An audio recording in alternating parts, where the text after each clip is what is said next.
It's a happy day, it's a happy night. Welcome to my channel, please subscribe. Thank you po sa lahat ng aking mga subscribers at saka sa mga bago pong nag-subscribe sa akin.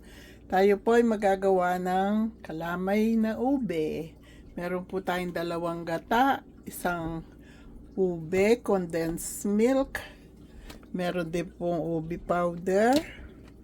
At isang bag na glutinous rice. Ayan po. At meron po tayo ditong kamote. Ang aking favorite na kamote. Hi, honey. Hi, honey. What will you do? I will go to the store, giant food. Lalagay na po natin itong gata. Ito. Papakuluan lang yan. Mamaya yan. Tutubigan ko yung lata. Ilalagay na rin po natin itong haluin muna yan. Ayan po, medyo kumukulo-kulo na. Lalagay na po natin itong ating sweet potato. Mas masarap po ito kaysa sa ube. Pero lalagyan ko siya ng ube at ube flavor. Nilapi-lapirot ko lang po yung ating mas na sweet potato.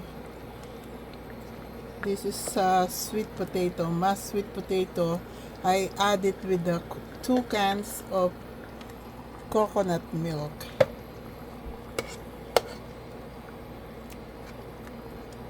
Dadagdag naman po natin dyan ay itong ating ube, condensed milk.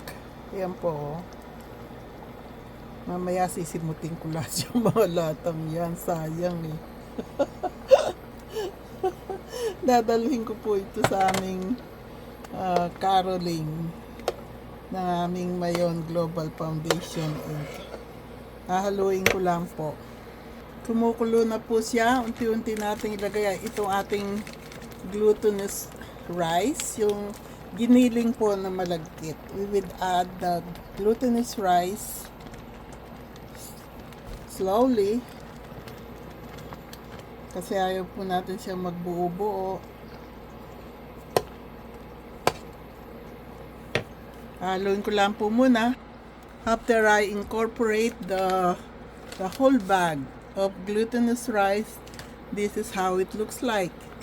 And I will add this ube powder. I will add a little bit of water to it. It needs to be stirred more until it like greasy from the coconut. Now I will add the ube powder. That I add a little bit of water from the ube condensed that I use. Stir more. I'll just add a little bit of sugar. It depends to your taste. If you want sweet, you add more. If you don't add more. Because the condensed milk is already sweet and the sweet potato already sweet. So, it depends to your taste. Luto na po ito. Sumasama na yung isang buo pag hinalo. Tsaka naglalangis na po siya. Kaya off na po natin. Nasa low heat lang po siya. Yan. Off na po natin. Diyan po natin siya ilalagay. Naubos na ang aking mga lalagyan. Meron po tayong natirang latik. Ang bango. Igigrease po natin yung sumama pati latik. Hoy! Sandali lang po. The finished product, our ube, kalamay or kalamay na ube, may latik din po siya sa ibabaw. Masarap. God bless us all. I love you all. Version ko po yan. Kaya wala pong walang tututol. God bless us all. I love you all. Para may ambag naman ako mamaya sa aming fundraising.